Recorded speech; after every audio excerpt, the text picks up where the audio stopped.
Hello everyone, welcome to my YouTube channel Online Guru. So today we are going to discuss about the new semester method opted by the ICSC and ISC.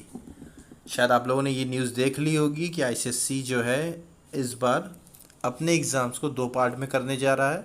Reason simple है क्योंकि last year exams हो नहीं पाए थे, तो उनके according हम दो पार्ट में एग्ज़ाम कराएंगे। फर्स्ट जो पार्ट होगा वो MCQ के फॉर्म में होगा, मल्टीपल चॉइस क्वेश्चंस होंगे और अभी ये क्लियरिफिकेशन नहीं है कि कितने क्वेश्चंस आएंगे, बट स्टिल 40 मार्क्स का पेपर होगा। 50% मार्क्स जो होंगे कवर होंगे आपके सेमेस्टर 1 में और 50% मार्क्स कवर होंगे आपके सेमेस्टर 2 में, जिसमें सेमेस्टर 1 जो होगा MCQ होगा। ये हर सब्जेक्ट का है। हम आज डिस्कस करने वाले हैं कंप्यूटर रिलेटेड क्वेश्चंस की किस टाइप के क्वेश्चन आ सकते हैं और किस टाइप के क्वेश्चन नहीं आ सकते हैं ऑब्जेक्टिव टाइप में। तो पहली बात तो ये कॉन्ग्रेचुलेशन, ये बेस्ट टाइम है आप लोग को मैक्सिमम टू मैक्सिमम स्कोर करने का। जैसे मैंने पहले भी कहा है, कंप्यूटर एक ऐसा सब्जेक्ट है जो आपको नॉलेज के साथ साथ नंबर्स भी देता है। सो हम इसको चॉइस में नहीं रख सकते, हमें इसको अपने बेस्ट 5 सब्जेक्ट्स में इंक्लूड करना ही होगा। इसीलिए मैक्सिमम टू मैक्सिमम स्कोर करने की कोशिश करिए। 100 आउट ऑफ 100 मार्क्स अचीवेबल हैं, ऐसा नहीं है कि नहीं मिलते, आराम से मिलते हैं, हम बहुत लोगों को मिलते हैं। So let's continue with the video. तो स्टार्ट करने से पहले I just request, if you are new to this channel kindly subscribe my channel so that we can continue with the full of energy. Okay, so first of all हमारा जो syllabus है semester 1 का वो इस type का है। Revision of class 9, class as a basic of all computation, user defined methods, constructors। Okay, one by one देखते हैं इसमें क्या क्या चीज़ें इन्वॉल्व हैं। रिवीजन ऑफ क्लास 9 मीन्स, अगर मैं सिंप्लीफाई बात करूं तो सिंपल प्रोग्राम्स थे हमारे 9th क्लास में। ओके, सिंपल प्रोग्राम्स थे, थोड़ा सा क्लास का डेफिनेशंस था, ऑब्जेक्ट का डेफिनेशंस था, जावा की डेफिनेशन थी, वेरिएबल्स, टोकन्स, इस टाइप की डेफिनेशंस थी, keywords specially. Okay, data types थे। तो देखते हैं और क्या क्या इन्वॉल्व था, ये देखिए। ये है हमारा क्लास 9 का syllabus basically. Introduction to object oriented programming concept means why Java is called the object oriented programming language, what is the role of object in any programming language, ये सब चीज़ें हम इसमें इंक्लूड करनी है। Elementary concepts of object and classes, जैसा कि मैंने डेफिनेशन वाइज पहले भी बात करी है। Class is just a blueprint of an object and object is itself a real world entity. Okay, class defines how the object looks like nothing else, केवल class ये बताता है कि आपका ऑब्जेक्ट दिखता कैसा है। Okay, just like the blueprint map होता है, इंडिया का मैप डिफाइंस कि इंडिया एक्चुअली दिखता क्या, that is the class. And when you define something with respect to the class is known as the object. Values and data type, जैसे मैंने पहले भी कहा, डेटा टाइप से क्वेश्चन बनेंगे। Primitive data type, referencive data type, non primitive data type, कौन कौन से कीवर्ड्स हैं, टोकन्स हैं, कौन कौन से यूज़ होंगे, किस static keyword, final keyword, command रखिएगा, डेफिनेशंस आएंगी, आपसे पूछा जाएगा कि इसका रोल क्या होता है। आउटपुट के क्वेश्चंस आ सकते हैं, बिल्कुल आएंगे। 50 मार्क्स का पेपर है, आउटपुट के क्वेश्चंस होंगे। कौन सा वेरिएबल का अप्रोच कितना रहता है, पब्लिक कीवर्ड का क्या अप्रोच रहता है, स्टैटिक का क्या रोल रहता है, मेन क्या होता है, ये सारी ही चीज़ें यहाँ तक है इन्वॉल्व करने वाले हैं। ठीक है, operators in Java, unary, binary and ternary, शायद आप लोग याद होगा, that are the operators in Java. Types of operators, forms of operators, assignment operator, और भी बहुत सारे ऑपरेटर्स हमने देखे थे। Actually, all the operators comprises in the three parts: unary, binary and ternary operator। ternary operator पे questions आ सकते हैं, इम्पॉर्टेंट है। पहली बात तो संग में आउटपुट के क्वेश्चंस भी इन्वॉल्व होंगे टर्नरी ऑपरेटर्स में। Inputs in Java means how to take the input in Java. Example, scanner class, they are going to start with the scanner class, किस तरह से इनपुट लेना है, वेरिएबल्स को इनपुट कैसे लिया जाएगा, ये सारी चीज़ें इसमें इन्वॉल्व होंगी। Mathematically library methods means math.sqrt, math.pow, ये सारे मेथड्स हैं। सेपरेट वीडियो बना रखा है मैथमेटिकल क्लासेस में, तो आप उसे देख सकते हो। ओके, मैं एक सीरीज स्टार्ट करने जा रहा हूँ जो ऑब्जेक्टिव टाइप की ही होगी, उसमें आपको ऑप्शंस मिलेंगे और आपको प्रैक्टिस भी करेंगे, ठीक है। Conditional constructs in Java, if and statement will be involve in this. यहाँ पे इफ एल्स का स्टेटमेंट इन्वॉल्व होगा। आउटपुट पूछ सकते हैं, क्योंकि मुझे नहीं लगता कि 40 मार्क्स की प्रोग्रामिंग से रिलेटेड कोई भी क्वेश्चन आने वाला है, लेकिन हाँ, output are the best option they can opt.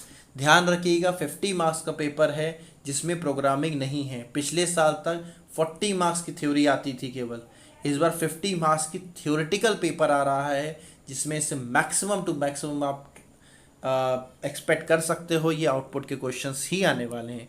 Iterative constructs mean the use of for loop, use of while loop, do while loop, किसमें क्या चीज़ की रिक्वायरमेंट होती है। इनफाइनाइट लूप का ऑप्शन आ सकता है कि इनफाइनाइट लूप कब होता है, तो ये सारी ही चीज़ें इसमें इन्वॉल्व हो सकती हैं। I hope first unit clear होगी, ओके। और जो चीज़ नहीं क्लियर है वो हम लोग देख लेंगे जब हम लोग अपना प्रैक्टिस करेंगे, okay. So can we move on to next unit? Okay, so let's move to the next unit first.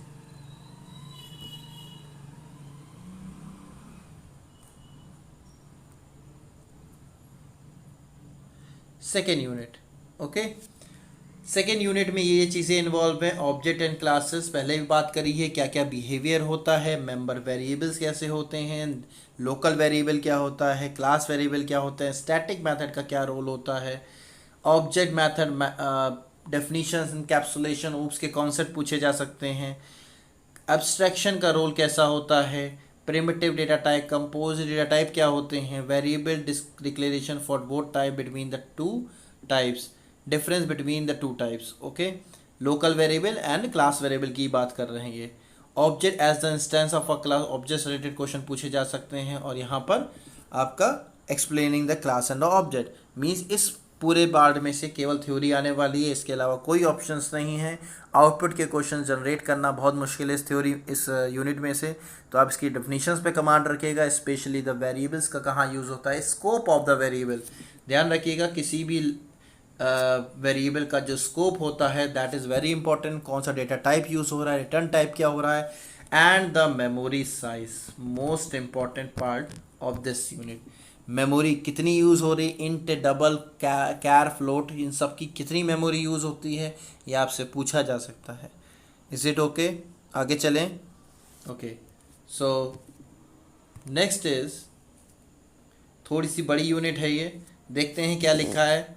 Need of method means, need of method क्या होता है, need of method means, just a minute, okay. need of method means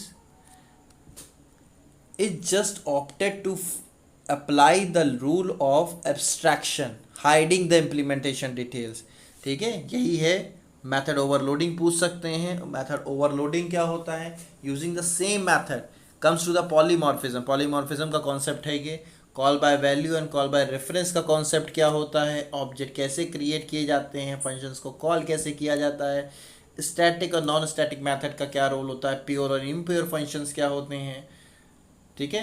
तो use of multiple method, ये सब चीज़ें ये पूछ सकते हैं, ठीक। पॉलीमॉर्फिज्म, मेथड और overloading, actual parameter and the formal parameter बहुत इंपॉर्टेंट पार्ट है। ये हम फंक्शंस में सीखते हैं, एक्चुअल पैरामीटर कौन से होते हैं, फॉर्मल पैरामीटर्स कौन से होते हैं, ओके। कुछ लैंग्वेज में इसको आर्गूमेंट भी बोला जाता है, दैट इज़ ओके, क्योंकि हम जावा पढ़ रहे हैं तो हम इस पे ही आते हैं, एक्चुअल और फॉर्मल पैरामीटर के डिफरेंस। इसमें क्या क्या चीज़ें इंपॉर्टेंट है मैं बात कर लेता हूँ पहले। देखिए, स्पेशली अगर मैं जाऊँगा तो I will go with actual and formal parameter, pure and impure functions is most important, call by value and call by reference, these three things are very important. ऐसा क्यों है मैं कह रहा हूँ, क्योंकि ओवरलोडिंग कॉन्सेप्ट ये कभी भी थ्योरी में नहीं देते, because they have a option to give it in a programming. लेकिन ये लास्ट ईयर की बात थी जब हमारे प्रोग्राम 60 मार्क्स के आते थे, लेकिन इस बार 50 मार्क्स का ऑप्शन है, तो कुछ ना कुछ तो ये चेंजेस करेंगे ही। जो चीज़ 15 मार्क्स की आती थी अब 12 मार्क्स की आएगी, वो देख लिया जाएगा बाद में। लेकिन खैर अभी के लिए इतना ही, क्योंकि यहाँ पर डिटेल्स इन्होंने इतनी ही दी है और ये नहीं बताया है कि कितने आउटपुट के क्वेश्चंस आएंगे, बट हम एज्यूम कर सकते हैं कि ऑब्जेक्टिव पेपर ऑब्जेक्टिव टाइप का ही होगा। ऐसा नहीं है उसमें पूरे पूरे प्रोग्राम दे दिए जाएंगे। ठीक है, इतना क्लियर है। नेक्स्ट यूनिट मूव करते हैं।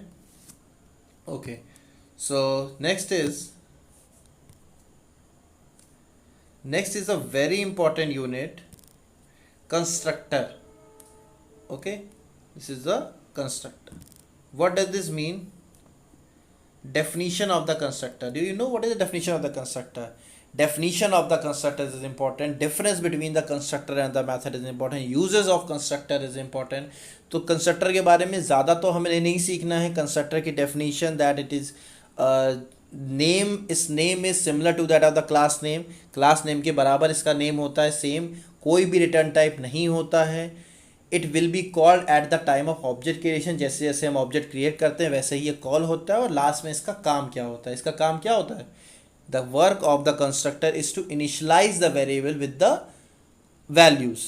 ठीक है, default constructor by default enter करता है प्रोग्राम में। जैसे आप ऑब्जेक्ट क्रिएट करते हो, आपके जो क्लास लेवल वेरिएबल से इनिशियलाइज हो जाते हैं, वो जब आप कंस्ट्रक्टर पढ़ोगे that you will get more clarity. लेकिन हाँ, इससे एक बात श्योर है, क्वेश्चंस आने वाले हैं, आप एक्सपेक्ट करिएगा। कंस्ट्रक्टर ओवरलोडिंग क्या होता है, जो आज तक नहीं आया वो इस बार आने के पूरे चांसेस हैं, क्योंकि ऑप्शंस देने पड़ेंगे इनको। Difference between the constructor and the method, वो पूछ सकते हैं आपके इनमें से कौन सा मेथड है, कौन सा कंस्ट्रक्टर है। एक मैंने वीडियो बनाई है, थोड़े दिन में मैं उसको अपलोड करूँगा, तो उससे देखिएगा कंस्ट्रक्टर के सारे जितने भी आपके क्वेश्चंस आ सकते हैं, कोशिश करी है कि वो सब इंक्लूड करूँ उसमें। ठीक है, तो डेली बेसिस पे प्रैक्टिस चलेगी, इसलिए मैंने पहले ही कहा था अगर आप चैनल पर नए हैं तो सब्सक्राइब कर लिए, ताकि आपको ये ऑप्शंस पता लगते रहें जैसे जैसे वीडियो अपलोड होगी। ठीक है, सो आई होप ये वीडियो थोड़ी सी हेल्प कर रही होगी आपकी, क्योंकि ये नया है बिल्कुल, ऐसा नहीं है कि पहले से ऑब्जेक्टिव होते थे। सो just go through this video once and twice and just share it with your friends also, so that they can help, so that they can get the help. Okay, so let's close the meeting. Okay, तो आगे देखते हैं। Okay, so thank you everyone. So in the last, if you like this video, just subscribe my channel and share it with your friends. Thank you everyone.